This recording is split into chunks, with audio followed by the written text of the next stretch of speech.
तो next paragraph में फिर एने बताती हैं कि उनकी ग्रैंड माँ की जो डेथ है वो 1942 में जाती है। Grandma died in January 1942 and no one knows how often I think of her and still love her. कहती कोई मतलब इस चीज़ को महसूस नहीं कर सकता, ऐसा पता नहीं लग सकता कि मैं उनके मरने के बाद भी उनको जो है कितना मिस कर रही हूँ, मैं कितना प्यार करती थी उनसे।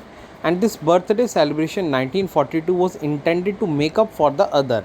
वो लास्ट ईयर वाला जो बर्थडे था वो तो ठीक से बना ही नहीं पाए थे वो जाने की वजह से, तो उन्होंने सोचा था इस साल जो है बर्थडे का अच्छी तरीके से बनाएंगे। तो कहती जो अगले साल का बर्थडे था वो ऑफकोर्स पुराने वाले के कंपनसेट को उसको भी करना था पुराने वाले को, और इस साल ज़्यादा करना था, बट वो इस साल ग्रैंड माँ की डेथ हो जाती है। So and grandma's candle was lit along with the rest. तो जो बाकी बर्थडे कैंडल थी उनके साथ ग्रैंड माँ की भी जो एक कैंडल थी उसको भी जलाया जाता है, मतलब उनको एक रेस्पेक्ट देने के लिए उनकी याद में जो ऐसा वो करते हैं। So the four of us are still doing well. The four of us माने वो फादर मदर और दोनों बहनें जो कहते हैं अभी हम लोग अब भी जो है अच्छा कर रहे थे, दादी के जाने के बाद जो मिस ज़रूर कर रहे थे उनको, बट हमारा लाइफ ठीक चल रहा था।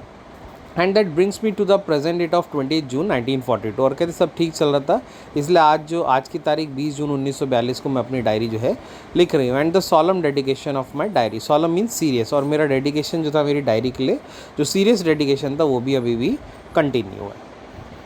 ठीक है, तो यहाँ पर जो है फिर देखिए फर्स्ट क्वेश्चन डिस्कस कर लेते हैं। वाई डज़ एने provide a brief sketch of her life. एने जो है अपना लाइफ का ब्रीफ स्केच क्यों देती है, एने क्यों देती हैं, क्योंकि एने को लगता था कि मैं अपनी डायरी के साथ जो है एक अपना पर्सनल टच रखना चाहती हूँ, और उनका कोई क्लोज़ फ्रेंड था नहीं, तो डायरी को ही अपना क्लोज़ फ्रेंड मानती थी, और इसलिए उन्होंने स्टार्टिंग में भी लिखा था मुझे नहीं लगता कि मेरी डायरी कोई पढ़ के इंटरेस्ट लेगा, कि मुझे नहीं लगता कोई जो है 13 साल की लड़की म्यूजिक्स में इंटरेस्टेड होगा।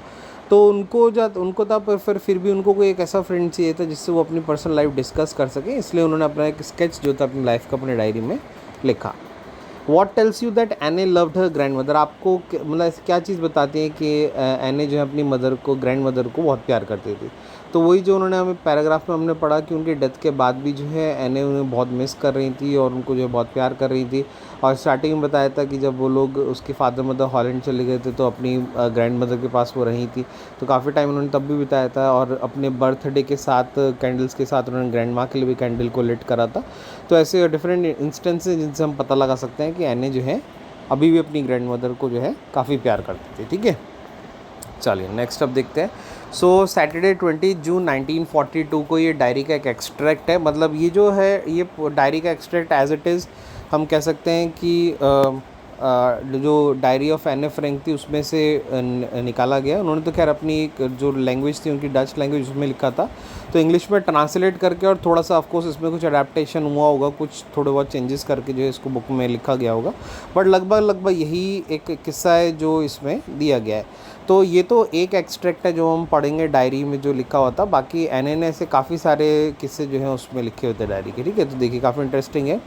वो सैटरडे 20 जून 1942 को लिखती हैं, dearest Kitty, our entire class is quaking in its boots. Quaking बोलते हैं बहुत ज़्यादा नर्वस होना, परेशान होना, कि इस चीज़ को लेकर काफ़ी डर महसूस करना। तो कहते हैं आज पूरी क्लास जो है काफ़ी डर रही थी, काफ़ी नर्वस महसूस कर रही थी, और रीज़न ये था of course is the fourth coming meeting in which the teachers decide who will move up to the next form and who will be kept back. और कहते हैं क्योंकि टीचर्स जो हैं वो डिसाइड कर रहे थे कि अब मतलब साल पूरा हो चुका है, तो कौन कौन लोग जो हैं आगे जाएंगे और किन किन को जो है अभी पीछे जो है रखा जाएगा, डिटेन करा जाएगा, मतलब कौन पास होगा कौन फेल होगा, ऐसा डिसाइड होने वाला था आज। Half the class is making bets, और आधी ज़्यादा क्लास जो है वो बेट्स लगा रही थी, माने शर्त लगा रही थी कि देख तेरा हो जाएगा, अच्छा बता कितने की शर्त लगाता है, इतने की शर्त लगाता है, ऐसा करके कहते बेट्स हो रही थी। And GN and I laugh ourselves silly at the two boys behind us. वो उनके फ्रेंड होगी जीएन, तो कहते मैं और मेरी फ्रेंड जो है काफ़ी जो है हंस रहे थे, और जो है क्यों हंस रहे थे क्योंकि उनके पीछे जो है बैक में जो लड़के बैठे हुए थे वो ऐसे ही कुछ सिली टॉक्स कर रहे थे, और वो कौन थे, सीएन और जैक्स थे जो पीछे बैठे थे, who have staked their entire holiday savings on their bet. और वो क्यों थे, क्योंकि उन्होंने छुट्टी में जितना भी अपना सारा पैसा बचाया था वो सारा का सारा उन्होंने अपनी सिली सी बेट पे लगा दिया था कि तू पास होगा या फेल होगा। So from morning to night it's you are going to pass, no I am not, yes you are, no I am not. तो कहते सुबह से लेकर रात तक जो है बस पूरे उसमें यही चल रहा था कि जो है कि तुम पास होगी या मैं पास होगा, तुम पास होगी तुम रह जाओगे। तो यही मतलब हर टाइम कहते आप वहाँ दे सकते थे स्कूल के माहौल में सब इसी चीज़ में जो है ढले हुए थे, यही चर्चाएँ चल रही थी। Even G's pleading glances and my angry outbursts can't calm down. और कहते हैं मतलब जो मेरी फ्रेंड थी वो भी उनके ऊपर गुस्सा कर रही थी, तुम लोग ऐसे क्यों मतलब बिहेव कर रहे हो, और मैं भी जो है उनको काफ़ी समझाने की कोशिश कर रही थी, बट वो लोग जो है बिल्कुल भी इस चीज़ को नहीं मान रहे थे। सबके अंदर जो इस चीज़ को लेकर टेंशन चल रही थी कि कौन पास होगा या कौन फेल होगा। So if you ask me, there are so many dummies that about a quarter of the class should be kept back। कहते हैं अगर मेरे से कोई पूछे या मैं आपको बताऊं तो कहते मेरी क्लास में जो है ये मतलब एक क्वार्टर लगभग जो है इतने डमीज़ थे, यानी 1/4 ऐसे बच्चे थे जो ऑफकोर्स क्या रहने वाले थे, ऑफकोर्स वो फेल होने वाले थे, जो मुझे लगता था कि ये लोग जो हैं पास होने लायक ही नहीं है। But teachers are the most unpredictable creatures on the earth. ठीक है, आप इसको अंडरलाइन करेंगे, इसका आंसर हमको आगे मिलेगा। तो एने कहती हैं कि पर मेरा ये मानना था कि जो टीचर्स होते हैं ना वो सब क्या है, वो बहुत ही अनप्रेडिक्टेबल क्रिएचर है अर्थ के। मतलब हम टीचर्स को प्रेडिक्ट नहीं कर सकते कि उनका अगले पल में क्या डिसीजन होने वाला है। एक पल में कुछ और लगते हैं, एक पल में कुछ और लगते हैं। तो कहते हैं टीचर्स जो है मुझे बड़े अनप्रेडिक्टेबल लगते हैं, एने कहती हैं। तो कहती है मेरे हिसाब से तो जो है 1/4 क्लास पास नहीं होनी चाहिए। So I am not so worried about my girlfriends and myself. तो एने कहती है मुझे अपने और अपनी फ्रेंड्स के लिए कोई चिंता नहीं थी, कि मुझे पता था कि हम लोग तो जो आसानी से पास हो जाएंगे। The only subject I am not sure is about math. पर एने कहती है मुझे अपनी जो चिंता थी वो एक सब्जेक्ट को लेकर थी, और वो था मैथ्स। मुझे मैथ्स में कुछ नहीं आता था।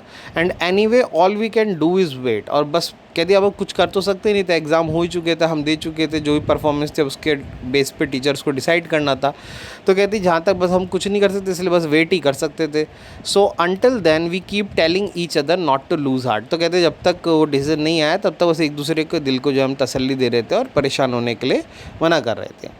सो I get along pretty well with all my teachers and there are 9 of them. और कहती मेरे मतलब 9 टीचर्स थे और सबके साथ मेरा बड़ा अच्छा बिहेवियर था, बड़ी अच्छी जान पहचान थी। 7 मैन एंड 2 वुमेन, उसमें से 7 मैन थे और 2 वुमेन थी। And Mister Keesing the old fogey. तो फॉगी ओल्ड फॉगी बोलते हैं जो बहुत ओल्ड फैशन टाइप होता है। तो कहते हैं उनमें से मिस्टर कीसिंग थे जो काफ़ी ओल्ड फैशन टीचर थे मैथ्स के। And was annoyed with me for ages because I talk so much. और वो कहते हैं मेरे से ना बहुत पहले से ही वो बहुत ज़्यादा परेशान रहते थे, मेरे से बहुत पहले से जो है मेरे से कह सकते हैं अनॉयड थे, चिढ़ते थे, क्योंकि मैं क्लास में बहुत ज़्यादा बोलती थी। एने जो थी बहुत टॉकेटिव थी क्लास पे। And after several warnings he assigned me extra homework. और कहते हैं उन्होंने काफ़ी मुझे वार्निंग भी दी क्लास में चुप होने के लिए, बट जब उन्हें दिखा कि मैं सुधरूंगी नहीं तो उन्होंने मुझे पनिश करना शुरू कर दिया। और पनिश कैसे करते थे, वो मेरे को एक्स्ट्रा होमवर्क देते थे, जैसे an essay on the subject a chatter box. उन्होंने मुझे एक दिन एक सब्जेक्ट दे दिया, चैटर बॉक्स के ऊपर तुम्हें जो है ऐसे लिख कर लाना है। चैटर बॉक्स कौन होता है? चैटर बॉक्स उस पर्सन को बोलते हैं जो बिना रुके जो है बस बड़बड़ बड़बड़ करता रहता है, बोलता रहता है, बिना रुके जो है फालतू की बातें सब बनाता रहता है, उसको बोलते हैं। सो अब उन्हें होमवर्क मिला तो उन्हें लिखना तो था ही, तो वो सोचने लगती है, a chatterbox, what can you write about that? I had worry about that letter. I decided, I jotted down that title in my notebook, tugged it in my bag and try to keep quiet. तो कहती है अब मैंने जो है start करा, मैंने एक चैटर बॉक्स के ऊपर क्या लिखूँ मेरी समझ में नहीं आया। तो खैर मैंने सोचा कि इसके बारे में बाद में चिंता करूँगी। तो उन्होंने जो है वो चैटर बॉक्स अपनी नोटबुक में वो नोट कर लिया अपने बुक में, नोटबुक में, कि इसके ऊपर जो है उनको एक ऐसे लिखना, और फिर उसको बंद करके जो है अपने बैग में रख लिया, और फिर जो है वहाँ पर वो चुप बैठ जाती हैं।